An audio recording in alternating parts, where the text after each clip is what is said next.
Hola chiquitos, hola Placion, bienvenue au nouveau, j'espère que tu vas bien. Si ça ne va pas, ça va aller. Alors je reviens avec un nouveau concept. Donc c'est un concept déjà qui existe sur YouTube, mais dans ma chaîne c'est tout nouveau parce que j'ai jamais fait ce genre de concept dans ma chaîne YouTube. Alors en fait je vais vous raconter des trucs, voilà des treats, parce que j'arrive pas à dire le mot en français, avec l'accent français, des treats. Ouais, ça se dit, hein? Ouais, voilà.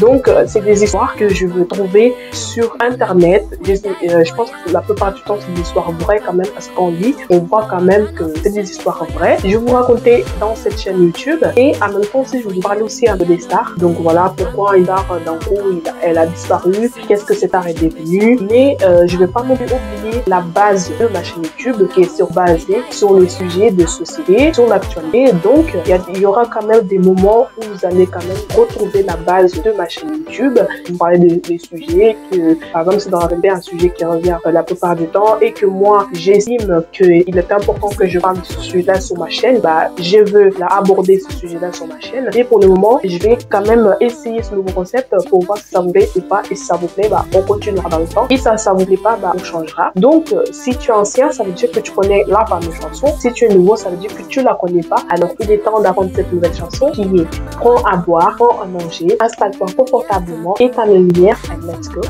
the video.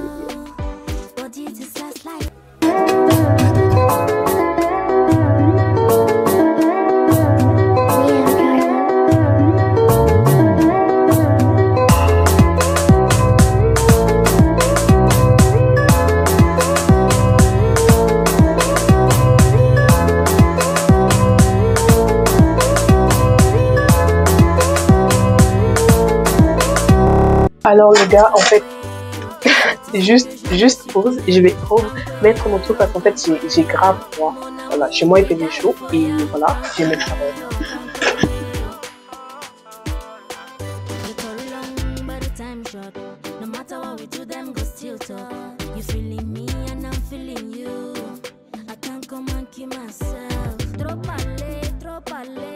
Alors, l'histoire que je vais vous raconter, c'est une histoire que je trouvais sur Twitter et je pense que, pas vraiment vrai, c'est plus une fiction, mais ça peut être aussi une histoire vraie. Alors, cette histoire, elle se passe, je pense, en Angleterre par rapport à l'éducation que j'ai eue. Donc, c'est l'histoire d'un jeune homme, je dois avoir dans la trentaine, 35, 36 ans. Encore une fois, c'est mon intuition, moi. Quand je lis son histoire à lui, que je trouvais sur Twitter. Alors, moi, dans cette histoire, je vais me mettre à la place de ce jeune homme et je vais me prénommer Jacques, d'accord? Donc Jacques, je trouve que ça fait bien anglais, voilà. Alors, il faut savoir que mon père est mort. Au début, on doit drôle, mais moi je dirais c'est à la fois drôle et à la fois bizarre. Vous allez comprendre pourquoi j'ai dit que mon histoire c'est à la fois drôle et à la fois bizarre. C'est-à-dire qu'en fait, mon père avait été incinéré dans un petit village à Sussex et j'étais très proche de mon père, donc je lui rendais souvent visite devant sa tombe parce que voilà, j'estime que comme c'est mon père, voilà, je lui rendais souvent visite et je continue de le faire jusqu'à maintenant. Donc, j'ai toujours apporté des fleurs. Ma mère est souvent venue et elle a toujours apporté des fleurs à mon père. Mes grands-parents, quand ils étaient encore en vie à leur époque, ils apportaient toujours des fleurs à mon père. Donc c'était vraiment un coutume, comme une tradition qu'on faisait dans ma famille, toujours apporter des fleurs à nos proches qui sont déjà morts. Alors il faut savoir que la tombe de mon père ressemble souvent à une solide troisième place du Chelsea Flower Show. Donc c'est une émission. Alors pour vous dire juste que il avait une place tellement importante, pas une place importante, mais genre il était bien placé dans le cimetière où sa tombe était et c'était une bonne place pour sa tombe. C'est joli tout ça que je suis en train de vous raconter, mais contre je me sentais grave mal pour un gars qui était enterré à côté de mon père. Parce qu'en fait, j'avais remarqué que jamais il a eu des fleurs. Il est mort pendant le jour de Noël à l'âge de 37 ans. Alors, c'est très important que vous retenez ce jour de Noël parce que vous allez comprendre pourquoi en fait cette histoire elle est bizarre à la fois. Personne ne lui a laissé des fleurs. En ce moment-là, je me rends compte qu'il y avait un fleuriste jusqu'à côté de sa tombe. Je me suis permis de commencer à lui acheter des fleurs. Donc, vous vous rendez compte, je me permets d'aller acheter des fleurs à un inconnu que je connais pas. Et je commence à lui acheter des fleurs comme un homme mort que je n'ai jamais rencontré dans ma vie. C'est-à-dire que je ne sais même pas où il habite. Je connais pas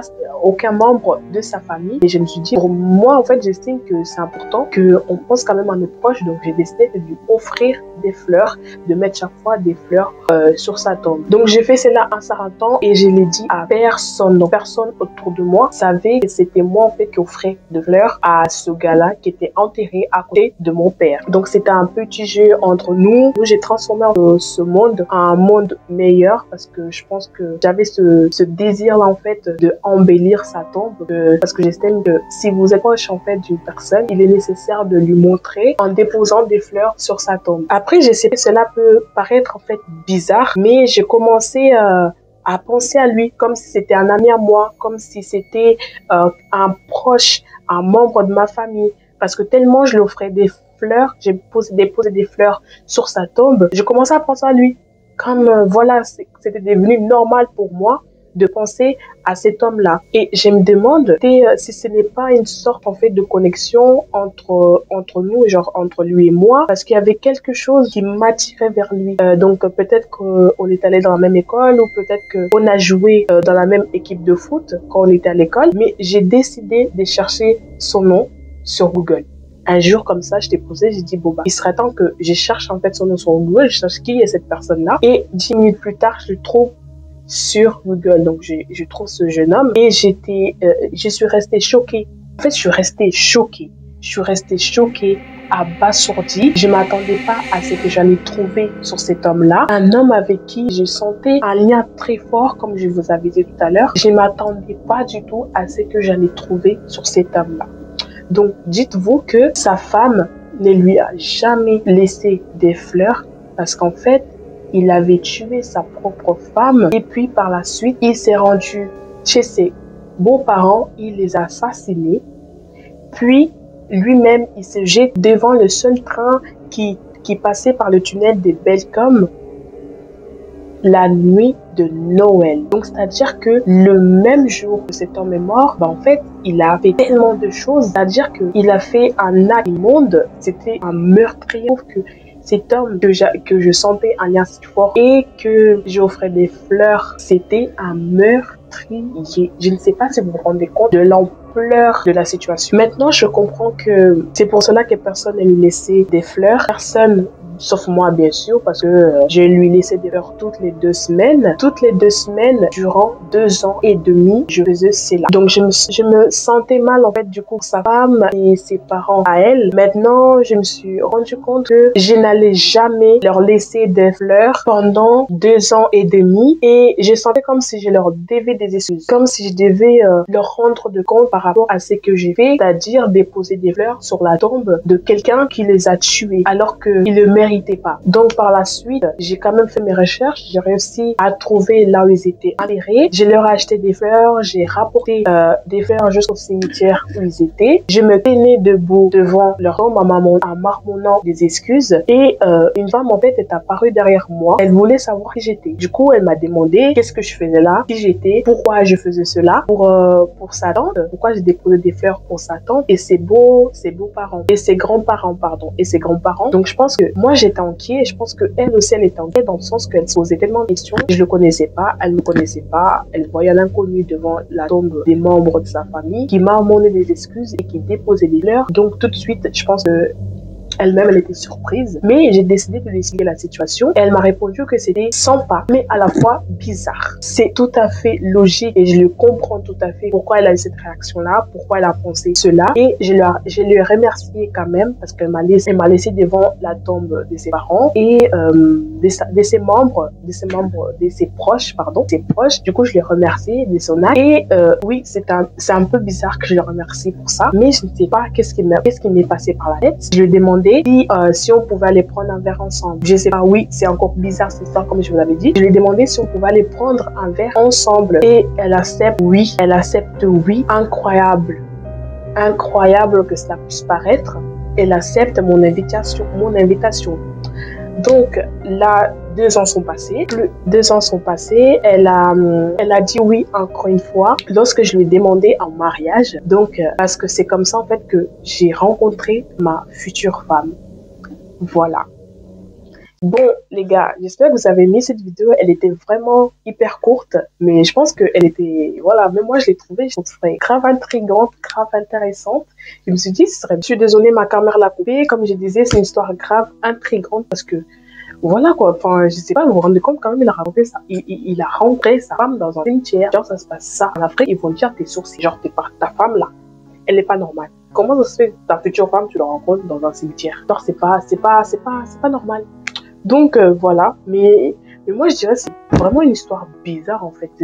C'est pas drôle, c'est bizarre. Hein. Genre, en fait, toute l'histoire ça se déroule dans un cimetière, à l'intérieur d'un cimetière. Donc, ouais, mais je pense que la personne avait quand même une bonne imagination parce qu'elle a quand même très bien écrit son histoire parce que l'histoire, je l'ai trouvée sur Twitter, c'était tout en anglais et voilà, donc remerciez-moi parce que j'ai eu le temps de le traduire en anglais et j'ai eu le temps de traduire en français cette histoire-là et j'ai pu te raconter. Donc voilà, donc je vous laisse là. C'est la fin de cette vidéo. N'hésitez pas à vous abonner, à cliquer sur la petite cloche, à partager, à laisser des commentaires, à me dire si ça vous a plu ou pas. Et aussi à me suivre sur mes réseaux sociaux. Donc voilà, je vous laisse là. Bye!